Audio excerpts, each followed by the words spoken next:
3교시 시작하겠습니다. 공인중개사 제도입니다. 용어정의 중개대상물은 어렵습니다. 해석상 문제니까 해마다 이의신청이 돼도 용어정의하고 중개사물에서 이의신청이 됩니다. 해석상 문제니까 다툼의 여지가 있다는 이야기입니다. 그러나 이제 공인중개사 제도 교육 이거는 논란의 여지가 없습니다. 그냥 법조문에 있는 거 쉽게 말하면 암기하면 됩니다. 논란의 여지가 전혀 없죠. 국토교통부에 정책심의위원회를 둘 수 있다, 두어야 한다, 둔다, X 이런 식으로 시험에 나옵니다. 그냥 있는 그대로 기억하면 돼요. 자, 그 다음에 정책심의위원회는 위원장 1명을 제외가 아니라 포함하여 7명 이상 11명 이내의 위원으로 구성이 됩니다. 위원장은 오늘 문제에 보면 국토부 장관 X, 장관이 아니라 제1차관입니다. 그리고 위원은 위원장이 임명위촉하는 게 아니라 국토교통부 장관이 임명위촉합니다. 그리고 모든 위원의 임기는 2년이라고 하면 X입니다. 공무원은 제외합니다. 보궐위원은 전임위원 임기의 남은 기간입니다. 우리나라에서 보궐선거 모두 전임자의 남은 기간인데 딱 예외 하나, 대통령만 새로 임기 5년 시작됩니다. 나머지는 다 전임자 남은 기간입니다. 자, 그 다음에 정책심의위원회 회의 개최 7일 전까지 회의 일시 등을 통보해야 되고요. 부득이한 사유가 있는 경우는 회의 개최 전날까지 통보할 수 있습니다. 예측된 삶을 살 수 있도록 7일 전까지고요. 우리 암기 프린터 39번에 보면 7일 숫자 정리되어 있습니다. 자, 그 다음에 위원의 제척, 기피, 회피 등이 되겠는데요. 제척, 기피, 회피가 있습니다. 그 37페이지 맨 밑에 보면 제척, 기피, 회피가 있는데 제척이라는 건 뭐냐면 그 회의에서 빠져야 되는 사유, 배제되어야 하는 사유가 되겠는데 어떤 경우 배제해야 되냐면 그 우리 38페이지 맨 위에 박스에 4가지가 있는데요. 안건 당사자와 정책심의위원회 위원이 이해관계에 있는 경우에는 회의에서 빠져야 됩니다. 기억에 배우자이거나 배우자이었던 경우, 위원회 친족이었던 경우, 디귿에 정언, 진술, 자문, 조사, 연구, 용역, 감정을 한 경우, 리얼 대리인, 리얼 대리인이라는 건 뭐냐면 법률 대리인입니다. 변호사였다는 이야기입니다. 돈 받고 대리해 줬겠죠, 법률 대리. 그래서 이런 안건 당사자와 이해관계에 있는 경우에는 그 회의에서 빠져야 된다. 제척된다. 제척 사유다. 근데 제척을 안 시키면 스스로 회피해야 됩니다. 회의에서 빠진다고 해야 됩니다. 회피 안 하면 해촉할 수 있습니다. 그 다음에 기피라는 것은 뭐냐면 안건 당사자가 정책심의위원회 위원을 회의에서 빼달라고 요청하는 걸 기피신청이라고 합니다. 38페이지 우리 기본서 동그라미 2번에 있습니다. 해당 안건의 당사자는 위원에게 공정한 심의 의결을 기대하기 어려운 사정이 있는 경우에는 심의위원회에 기피신청을 할 수 있고 심의위원회는 의결로서 이를 결정한다. 이 경우 기피신청의 대상인 위원은 그 의결에 참여하지 못한다 라고 되어 있습니다. 그 인터넷에 그냥 검색, 제척, 기피, 회피 검색하면 주로 형사소송법에서 많이 나오니까요. 그 의미를 찾아볼 수 있을 겁니다. 잘 모르는 내용 나오면 인터넷에 검색해 보는 것도 도움이 될 수 있어요. 자, 우리나라에 위원회가 약 600개 정도 있다고 하는데요. 우리 시험 범위에 들어가는 위원회가 6개가 있습니다. 여기 5개인데 분쟁조정위원회는 주택임대차 분쟁조정위원회가 있고요. 상가임대차 분쟁조정위원회가 있습니다. 다 똑같은데 차이점은 상가임대차 분쟁조정위원회는 권리금 분쟁을 조정할 수 있다는 거 요거 하나만 차이 나고 나머지 숫자 똑같습니다. 공인중개사 정책심의위원회는 했죠. 7명 이상 11명 이하입니다. 위원장 1명 포함입니다. 공제운영위원회 위원의 경우 위원장 1명 포함하여 19명 이내입니다. 자, 그 다음에 이 두 개, 이게 10명, 9명, 10명, 요 차이 나는 것. 주택임대차위원회는 9명 이상 15명 이하. 그 다음에 상가임대차위원회는 10명 이상 15명 이하입니다. 분쟁조정위원회 위원의 경우 주택이든 상가든 모두 5명 이상 30명 이하입니다. 논리적으로 보면 이게 30명, 10명 짝수가 되는 것은 바람직하지 않죠. 과반수 출석, 과반수 찬성을 의결하는데 짝수가 나오면 30명 중에 30명 다 출석해서 15명 찬성, 15명 반대해버리면 민주적 정당성을 확보할 수 없죠. 그래서 이건 좀 바람직하지 않지만 악법도 법이라고 이렇게 되어 있어요. 법조문에. 우리 국회의원도 300명이잖아요. 근데 한 번도 국회의원 300명 모두 다 표결에 참여하는 경우는 없더라고요. 현실적으로. 그렇게 돼가지고 만약에 150명 찬성, 150명 반대해버리면 민주적 정당성을 확보할 수 없죠. 어쨌든 이게 똑같은 위원회인데 9명 이상 15명, 10명 이상 15명, 상가는 10명 이상 15명 이하입니다. 이런 거는 논란의 여지가 없다고 그냥 단순히 암기하는 거라고요, 숫자는. 자, 37페이지입니다. 37페이지. 정책심의위원회 심의 의결사항인데요. 4가지가 있는데 단 자격 취득에 관한 사항의 경우에는 심의한 경우 시도의사는 이에 따라야 된다. 시도별로 시험 문제 난이도가 다르면 안 되죠. 오늘 문제에 보면 중개 보수 변경에 관한 사항을 심의한 경우 시도의사는 이에 따라야 된다. X입니다. 보수는 시도 조례로 정하기 때문에 시도별로 달라도 되죠. 중개업 육성에 관한 사항, 손해배상 책임 보장에 관한 사항을 심의 의결합니다. 자, 그 다음에 39페이지 시험 시행기관입니다. 시험 시행기관. 시험 시행기관은 원칙 시도지사입니다. 그래서 이때까지 시험을 34번 실시를 했는데 모두 시도지사 명의로 자격증이 교부됐습니다. 주민등록상 주소지 시도지사 명의로 자격증이 교부됩니다. 그러면 여러분들은 이제 서울시 시장 자격증이 교부될 텐데요. 옛날에는 그 응시한 시도지사 명의로 교부를 했어요. 그러다 보니까 전부 인천, 경기도에서 다 서울로 몰리드는 거예요. 그래서 지금은 어디에서 시험 보든지 상관없이 주소지, 주민등록상 주소지 시도지사 명의로. 여러분들이 8월 초에 원서 접수할 때 주소를 2번 적어요. 주민등록상 주소, 실제 거주하는 주소 2개를 적는데요. 그 실제 거주하는 주소가 아니라 주민등록상 주소지 시도지사 명의로 자격증이 교부됩니다. 자, 원칙은 시도지사인데 예외적으로는 국토교통부 장관이 시험을 시행할 수 있습니다. 다만 공인중개사 정책심의위원회 사전 의결을 미리 거쳐야 됩니다. 시험에 사후 의결을 거치면 된다. X로 출제됐습니다. 사전 의결을 거쳐야 됩니다. 원래 시도의사가 실시해야 되는데 공기업, 준정부기관 또는 협회에 위탁할 수 있고 지금은 준정부기관인 산업인력공단에 시험이 위탁되어 있습니다. 저도 오늘 그 산업인력공단 큐넷에 들어가니까 예정 공고 나와 있는 거 오늘 저도 확인했어요. 여러분들도 한번 큐넷에 미리 들어가 보시고 회원 가입도 미리 해놓는 게 좋겠죠. 나중에 그 원서 접수하려면 회원 가입 있어야 되고요.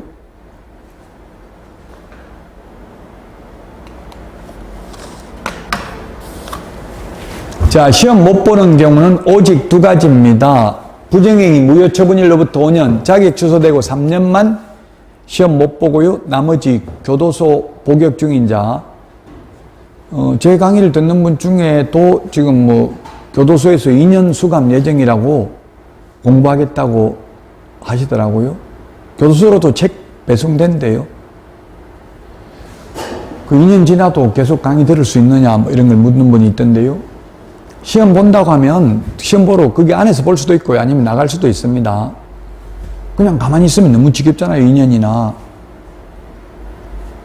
교도소 안에서도 시험 볼 수 있고 외국인도 시험 볼 수 있고 미성년자, 파산 선고받은 자, 피성년 후견인, 피한정 후견인 모두 시험은 볼 수 있습니다. 개업 공인중개사 등의 결격 사유와 공인중개사 결격 사유는 다르죠. 시험 못 보는 건 오직 2가지밖에 없다. 또 어떤 분이 작년에 저 부정행위 했는데 그럼 시험 못 보겠네요? 5년 동안 이렇게 하던데 그냥 부정행위 했다고. 그래 부정행위 해가지고 어떻게 됐냐 물어보니까 감독관한테 너는 애비애미도 없냐 하고 그냥 나와버렸다 하더라고요. 그런 경우는 또 볼 수 있습니다. 본인은 부정행위 했음을 시인합니다 하고 확약서 적으면 못 봅니다. 5년 동안. 그 뉴스에 보면 수능시험은 부정행위 적발됐다고 나오는데 공인중개사는 부정행위 적발됐다고 나온 거 없죠? 거의 적발되는 사례가 없습니다. 지금 올해 고등학교 3학년 수험생이 39만 명이랍니다. 공인중개사 원서 접수가 33만 명 이렇게 됐어요. 작년에. 그럼 공인중개사 응시 인원하고 고등학교 3학년 수험생하고 비슷해요. 숫자가.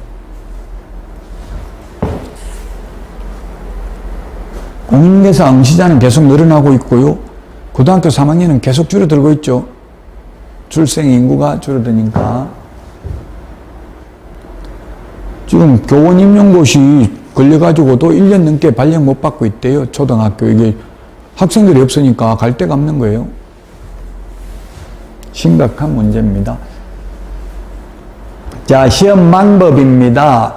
1, 2차를 구분해서 시행합니다. 그런데 원칙은 구분해야 되는데 예외적으로 구분은 하되 같은 날 동시에 볼 수 있습니다. 유일하게 1차 시험, 2차 시험이 구분되어 있음에도 불구하고 같은 날 동시에 보는 것은 공인중개사 시험밖에 없습니다. 나머지는 다 분리되어 있습니다.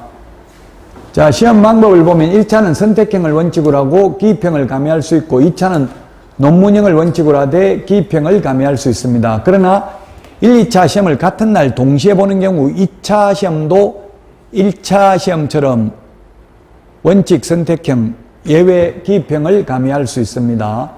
그래서 지금 예정 공고 나와 있는 걸 보니까 올해는 전부 객관식으로 시험 본다. 평균 60점만 넘으면 다 합격이다.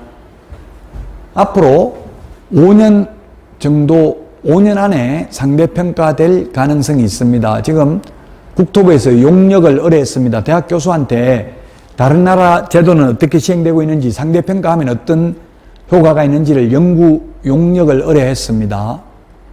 그래서 제가 국민신문고에 민원 넣었어요. 저 학원 강사인데 저도 먹고 살아야 되는데 상대평가하면 수험생 없으면 네가 책임질래. 이렇게 해서 민원 넣었더니만 어르신 너무 심려치 마십시오. 만약 시행한다고 공고 나오면 유예기간은 5년은 최소한 드리겠습니다. 이러더라고요.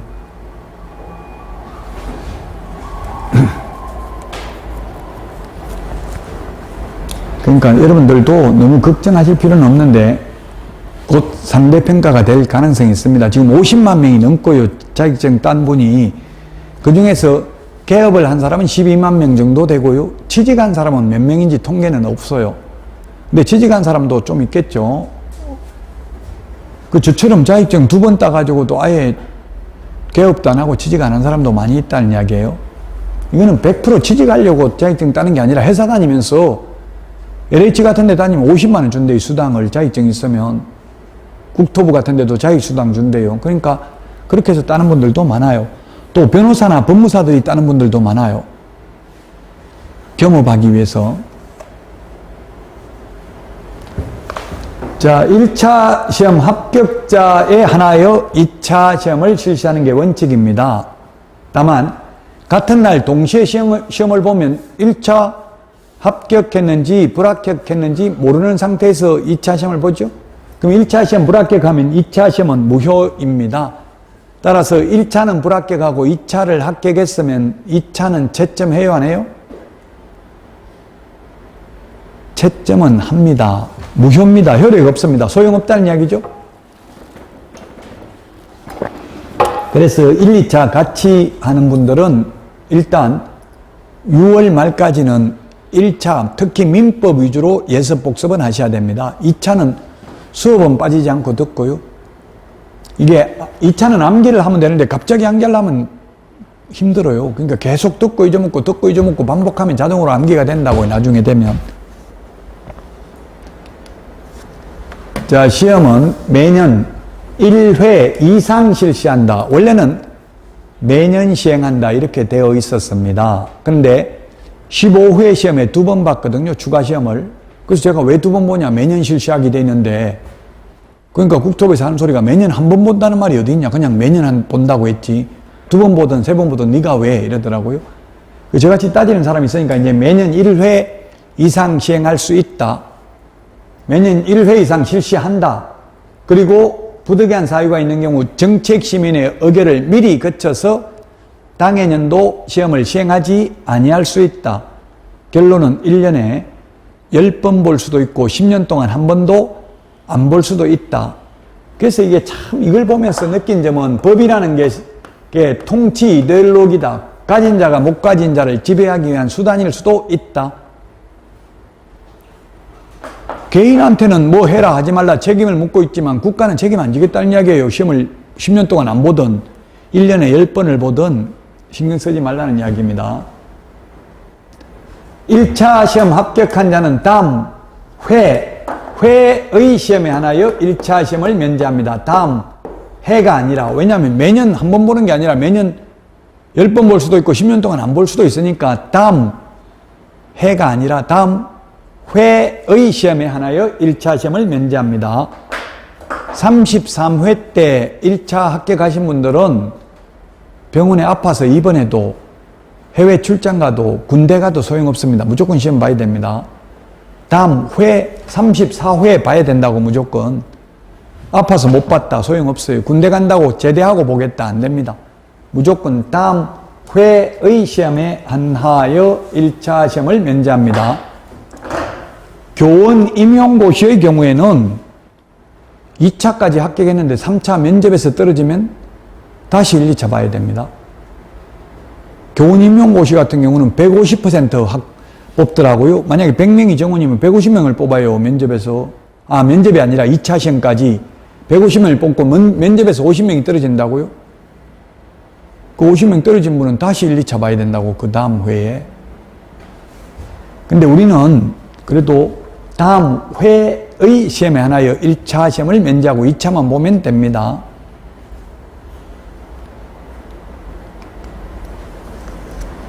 (42페이지) 출제위원은 시험 시행기관의장이 임명위촉합니다.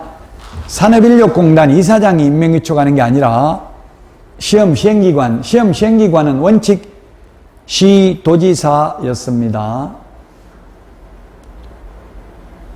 그리고 시험 출제위원이 부정행위를 해가지고 시험의 신뢰도를 크게 떨어뜨리는 경우에는, 행위를 한 경우에는 다른 시험 시행기관의 장 및 그 출제위원이 소속하고 있는 기관의 장에게 명단을 통보합니다. 주로 대학 교수들이 출제하니까 총장한테 명단을 통보합니다. 부정행위하면, 문제 유출시키거나 이렇게 했다면. 그 출제위원 들어가시는 분들, 교수님들하고 이야기를 해보면, 제 박사과정 논문 심사했던 교수님들 이야기 들어보면 출제위원으로 들어갔는데, 들어가면 각서를 쓴대요. 확약서. 문제 유출하지 않겠다. 출제위원 들어갔다는 말은 죽을 때까지 하지 않겠다. 근데 보통 출제위원 들어갔던 교수님들은 그런 각서 써놓고도 책에다가 프로필에 출제위원 역임 이런 걸 적어요. 그렇게 적는 순간 그 다음에는 출제위원 못 들어가요. 옛날에 그 문제 유출된 적이 있습니다. 공인중개사 시험도 구속됐습니다. 이건 출제위원 교수들이 유출한 게 아니라 직원들이 유출을 했었어요. 팔아먹었어요. 돈 받고 1,000만 원에 팔아먹었어요. 근데 그 1,000만 원 줘가지고 사가지고 시험 본 사람이 떨어졌어요. 그래가지고 폭로한 거예요. 시험지 팔아 샀다고. 이거 답 다 가르쳐 준다고 합격하는 게 아니에요. 내용을 모르는데 답을 외워가지고 볼 수는 없잖아요. 답만 외워가지고는. 어느 정도 내용을 알아야 뭐 답을 가르쳐 줘도 합격을 하지. 만약에 부정행위하면 명단이 통보된 날로부터 5년간 출제위원으로 위촉하면 안 됩니다.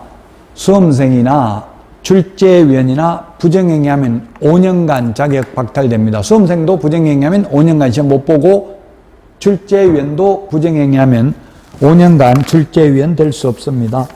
우리 암기 프린트에 보면 5년 정리되어 있습니다. 이 어떤 분들은 공부하시는 거 보니까 5년이 41번에 있는데요. 1번에 2번에 2번에 이 암기 프린트를 1번부터 56번까지 한 페이지에 하나씩 적어가지고 다니는 분도 있더라고요. 가장 좋은 거는 적어보면 기억에 오래 남죠. 시간은 오래 걸리고요. 쉽게 공부하면 쉽게 잊어먹고 어렵게 공부하면 잊어먹는데도 어렵게 잊어먹습니다. 그러니까 한번 적어보시는 것도 방법이 될 수 있고요. 아니면 오늘 5년 나왔으니까 5년 오늘 한번 다 적어보고 또 오늘 3년도 나왔죠. 그럼 3년도 한번 찾아서 적어보고 이런 식으로 하시면 기억에 오래 남을 수 있습니다. 41번에 1번, 2번에 있습니다. 5년. 오늘 공인중개사 제도의 숫자가 많이 나옵니다. 여기 2월 말, 지금 계략적 사항 2월 말인데 2월 24일 날 계략적 사항이 공고됐다고요. 일간신문, 관보, 방송 중 하나 이상의 공고하고 인터넷 홈페이지에도 공고를 해야 됩니다. 계략적 사항. 확정 공고는 7월 26일 날 된답니다. 시험 시행일 90일 전까지. 90일이라는 숫자는 오로지 여기 딱 한 번 나옵니다. 90일이라는 숫자. 90일이라는 숫자 딱 한 번 나오는데요.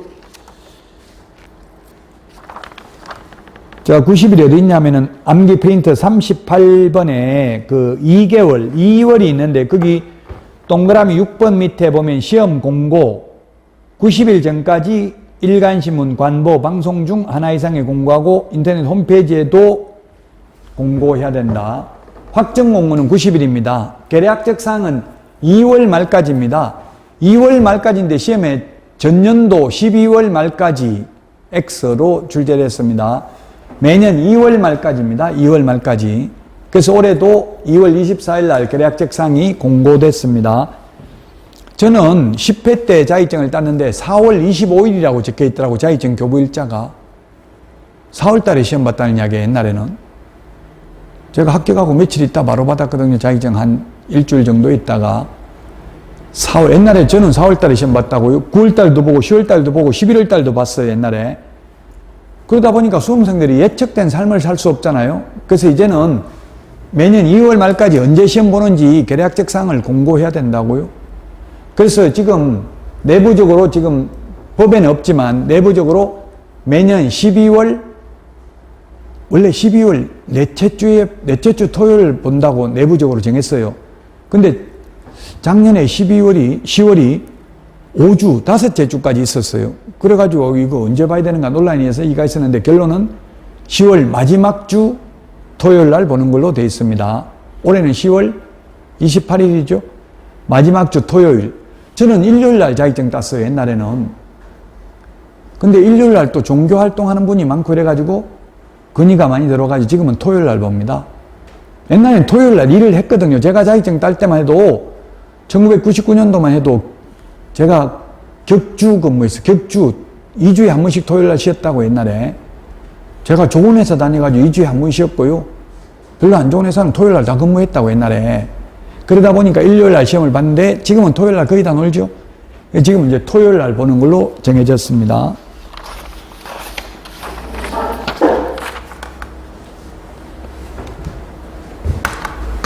자, 43페이지입니다.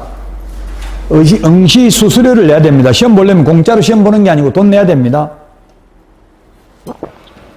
돈 냈다가 시험 보러 안 가면 돌려줍니다. 과언합하면 모르고 2번 냈으면 1번 낸 거는 돌려줍니다. 시험 시행기관의 기책사유로 시험 못 보면 돌려줍니다. 아직까지 한 번도 시험 시행기관의 기책사유로 시험 못 본 적은 없습니다. 작년에 코로나 걸려도 시험 볼 수 있었습니다. 올해도 마찬가지 코로나 걸려도 시험 볼 수 있습니다. 근데 코로나 걸리면 피곤해요. 일반 수험생들하고 보는 게 아니라 코로나 걸린 사람들끼리 봐요. 시험을 따로. 자, 그 다음에 원서 접수 기간 내에 취소하면 전부 다 돌려줍니다. 원서 접수를 아직까지 그 계략적 사항 공고된데 원서 접수는 언제인지 안 나와 있더라고요. 8월 초에 주로 봅니다. 8월 초에 원서 접수를 합니다. 5일간 접수합니다. 옛날에는 10일간, 열흘 동안 접수했는데 지금은 5일간 접수 받습니다. 그 첫날 접수했다가 마지막 날 취소하면 다 돌려줍니다. 근데 원서 접수 마감일 다음 날부터 만약 8월 5일까지 접수면 8월 6일 날 취소하면 60%밖에 안 돌려줍니다. 7일 이내에 취소하는 경우 오늘 숫자가 많이 나옵니다. 공인중개사 제도 7일은 지금 암기 프린터 39번 39번에 동그라미 8번에 있습니다. 39번에 60% 돌려주고요. 원서 접수 마감일 다음 날부터 7일이 경과한 날부터 시험 보기 10일 전까지 취소하면 50% 돌려줍니다. 9번에 있죠? 암기 프린트 39번에.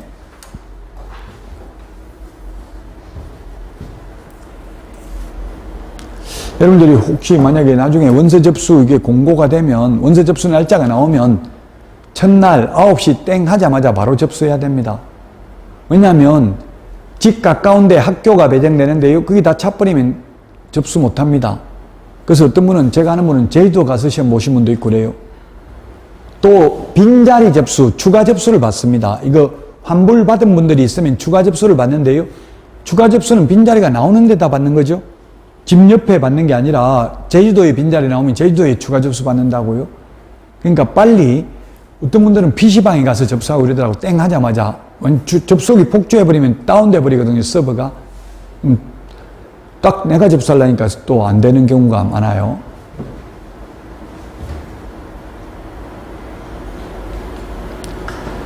(44페이지) 합격자 결정입니다. 합격자 결정은 1차 무조건 절대평가입니다. 그러면 상대평가를 한다고 앞으로 하잖아요. 앞으로 상대평가를 하면 2차만 상대평가입니다. 2차만. 1차는 절대평가고요. 사법고시도 옛날에 1차는 절대평가했죠. 2차만 상대평가를 합니다. 자, 2차 시험 원칙 절대평가고요. 예외 상대평가하거나 최소 선발 인원이나 최소 선발 비율을 공고할 수 있는데 이게 시험에 잘 나오진 않죠. 아마 여러분들 지금 교환에 이거 없을 거예요. 이거는 별로 시험에 안 나오니까 뺐다가 이번 달에 추가한 거예요. 그러나 올해는 절대평가입니다. 지금 예정 공고, 계략적사항 공고 나온 거 보면 그 1차, 2차 모두 올해는 60점 이상만 받으면 되고요. 40점 밑으로 과락만 없으면 됩니다. 그럼 공부하다 보면 질문 많이 하는 게 어떤 분들 수학적 기초가 안 돼 있는 분이 있어요. 저도 마찬가지고요. 그러면 학계론 계산하는 문제 힘들어요. 수학적 기초가 전혀 안 돼 있으면 그거 지금 수학 공부해가지고 계산하기 어렵다고요. 계산 문제 한 6문제에서 최대 10문제 가까이 나오는데 그냥 찍어도 한두 문제는 맞아요. 그냥 아무거나 하나만, 한 번호 하나만 찍어도. 그러면 그거 포기해도 60점 맞는 데는 지장이 없다고요. 상대평가라면은 뭐 교원 임용고시나 공무원 시험이나 이런 거는 고득점을 해야 합격하니까 사이드에 있는 것도 공부를 해야 되죠. 우리는 사이드에 있는 거 모르는 거 시험에 10년 동안 안 나온 거 이런 거는 빼버려도 80점 맞는 데는 지장이 없다는 이야기입니다. 공무원 시험은 80점 받아가지고 불합격할 수도 있거든요. 그러니까 샅샅이 다 공부를 해야 되지만 우리는 중요한 것만 해도 충분히 합격할 수 있습니다. 중요한 거는 쉬운 게 중요합니다. 왜? 시험에 계속 나왔기 때문에 계속 강의를 하거든요. 쉬워요. 근데 시험에 잘 안 나오는 강의를 안 하니까 어려울 수 있어요. 쉬운 문제가 중요한 거예요. 시중에 있는 책에 보면 문제풀이 책에 보면 별표 하나, 둘, 세 개 돼 있으면 별표 하나가 중요한 거예요. 보통 모든 시중에 있는 책이 난이도를 표시해 놨더라고요. 예상 문제. 난이도가 어려운 거는 중요한 문제는 아니라는 이야기예요. 시험에 안 나오니까 어려운 거예요. 자, 이번 시간 이게 숫자가 많이 나오는데요. 자격증 교부 1개월 암기 프린터 45번에 1번에 있습니다. 45번에 1번. 1개월 이내 자격증 교부해야 됩니다. 오늘 문제 내드린 거에 보면 2개월 이내 교부해야 된다. X로 나와 있습니다. 기출문제죠. 1개월 이내 자격증 교부해야 됩니다. 그리고 자격증 교부대장은 전자적 처리가 불가능한 특별한 경우를 제외하고는 전자적 처리가 가능한 방법으로 작성 관리되어야 합니다. 제 친구가 중개업을 하는데 자기 자녀를 직원으로 고용을 했다더라고. 딸인데 왜 했냐 물어보니까 월급 150만 원 주는 걸 했대요. 그러면 딸한테 150만 원 입금시키면 딸이 또 다른 통장으로 바로 다시 돌려준대요. 왜 그 짓을 왜 하냐 물어보니까 이게 뭐 애가 있는데 혜택 보는 게 많대요. 직장 다니는 직장맘인 경우 둘 다 맞벌이 부부면 뭐 어디 어린이집 같은 데 이런 거 우선순위가 있고요. 뭐 하여튼 뭔지 모르겠는데 혜택이 많이 있대요. 그런 혜택 받고 또 개업공개사는 뭐 혜택이 있어요. 그 비용이잖아. 비용. 직원 월급 주면. 그럼 소득이 아니죠. 종합소득세 낼 때 비용 처리되죠. 그럼 좋은 거예요. 옛날 뉴스에 보니까 이명박 전 대통령이 대통령 되기 전에 자기 건물에 경비원으로 취직된 걸로 해가지고 국민건강보험료 2만 원 냈다고 뉴스에서 본 게 기억이 나요. 재산으로 지역보험으로 하면 많잖아요, 돈이. 근데 개업공개사도 사장 혼자 근무하면 지역건강보험을 가입해야 돼요. 그 직원이 한 명이라도 있으면 그때부터는 직장건강보험 가입할 수 있다고요. 그럼 자기 월급 50만 원 책정해버리면 건강보험료 2만 원밖에 안 나와요. 그게 또 직장으로 건강보험료 일정 부분 내고 있으면 나중에 2년간은 또 그 보험료를 낼 수 있거든요. 지역으로 돌아가더라도. 꼭 그렇게 하라는 게 아니라, 그래서 이제 보조원을 취직을 했는데 무슨 이야기 하려고 하냐면은 이게 원래 취지는 보조원을 취직을 시킬 때 자격증 없을 때, 근데 등록관청에서 연락 왔대. 자격증을 땄대요, 지금. 자격증을 땄는데 보조원으로 고용신고돼 있는데 연락 왔대. 왜 소속공인회사 대놓고 보조원을 그대로 계속 있냐. 소속공인회사로 안 바꾸고 이렇게 연락 왔대. 전산화돼 있기 때문에 다 안다는 얘기예요, 자격증 따면. 그러니까 어떤 분이 인터넷에 오히려 보조원이 더 좋을 수도 있거든요. 책임을 안 지니까. 어떤 분이 자격증 따가지고 몰래 보조원을 취직하면 안 됩니까? 묻던데 시험에는 몰래 이렇게는 안 나옵니다. 우리 드라마도 보면 나중에 악행이 다 드러나잖아요. 몰래 해도. 그래서 몰래 하는 거는 어떠냐 이런 건 시험에 나오지 않고요. 일단 시험에 나오면 자격증 땄으면 보조원을 취직 못 합니다. 고용신고하는 순간 나타납니다. 그 친구한테 왜 고용신고했냐? 몰래 근무하지. 고용신고가 돼 있어야 나중에 문제가 없잖아요. 그게 고용신고도 안 돼 있으면서 직원 월급 줬다고 하면 문제 될 수 있죠. 그리고 또 고용신고가 돼 있어야 뭐 이거 경력증명서 이런 걸 시청이나 구청에 가서 뗄 수 있다고요. 근무하고 있다는 걸. 그거 떼가지고 제출해야 될 수도 있거든요. 어디 어린이집 같은데. 예를 들면. 그 결론은 전자적 처리가 되어 있기 때문에 속일 수가 없다. 제가 등록해보니까 제 주민등록번호 입력하니까 다 자격증 언제 딴지 다 뜨더라고요. 2번 딴 것까지. 전산화되어 있다. 왜 전산화했냐? 뭐 여러 가지 뭐 전자정부법도 있고요. 또 옛날에 자격증 위조해가지고 등록한 게 적발되고 이래서 이제는 전산화되어 있기 때문에 자격증 사본 제출할 필요도 없어요. 등록 신청할 때. 소속공개사 고용신고할 때 모두. 그 암기 자격증 제출할 필요 없다. 그 암기 프린터 50 자격증 제출할 필요 없는 게 암기 프린터 51번에 1번부터 5번까지 있네요. 51번에 1번부터 5번까지. 1번부터 3번까지는 자격증 미제출이라고 되어 있어요. 암기 프린터 51번. 왜 미제출이냐면 전산화되어 있기 때문에 제출 안 해도 다 안다는 이야기예요. 암기 프린터 51번에 1번부터 3번까지 자격증 미제출이죠. 자, 그 다음에 기본서 45페이지. 자격증 재교부는 교부한 시도이사입니다. 암기 프린터 54번 맨 밑에 동그라미 1번에 있습니다. 그리고 자격증 재교부 수수료는 지자체 조례가 정하는 수수료 내야 됩니다. 처음에 자격증을 합격해서 교부할 때는 수수료 받지 않습니다. 작년에 경기도에서 있었던 일인데요. 여러분들은 그 자격증의 사진, 제가 자격증을 딸 때는 사진 가지고 자격증 받으러 오라고 했어요. 근데 지금은 전산화되어 있기 때문에 사진 가져오라 소리 안 하고 응시 원서에 붙인 사진 그게 바로 자격증에 붙어서 나옵니다. 그래서 경기도에서 사진 이쁜 걸로 바꾸려고 하니까 그러면 자격증 재교부해라. 재교부 신청하면 수수료 내야 된다는 이야기예요. 그러니까 처음부터 사진 이쁜 거 붙이라고요. 응시 원서에. 그게 자격증에 그대로 붙어서 나오니까. 처음에 자격증 교부할 때는 공짜로 주는데 분실해가지고 재교부 신청하면 돈 내야 됩니다. 자격증 양도 대여하거나 양수 대여받아서는 아니 됩니다. 빌려준 사람이나 빌린 사람이나 모두 1년 이하의 전역이나 1,000만 원 이하의 벌금입니다. 빌려준 사람은 자기 취소되고 빌린 사람은 자기 자격증 없으니까 자기 취소되진 않죠. 자격증을 빌려준 사람, 빌린 사람 모두 신고하면 포상금 지급 대상이 됩니다. 양도 대여하고 똑같은 게 성명사용 또는 상호사용하는 게 양도 대여하고 똑같습니다. 처벌 규정이. 공인중개사가 아닌 자는 공인중개사 그 밖에 이와 유사한 명칭을 사용하지 못합니다. 이런 유사 명칭을 사용하게 되면 1년 이하 이전역이나 1,000만 원 이하의 벌금입니다.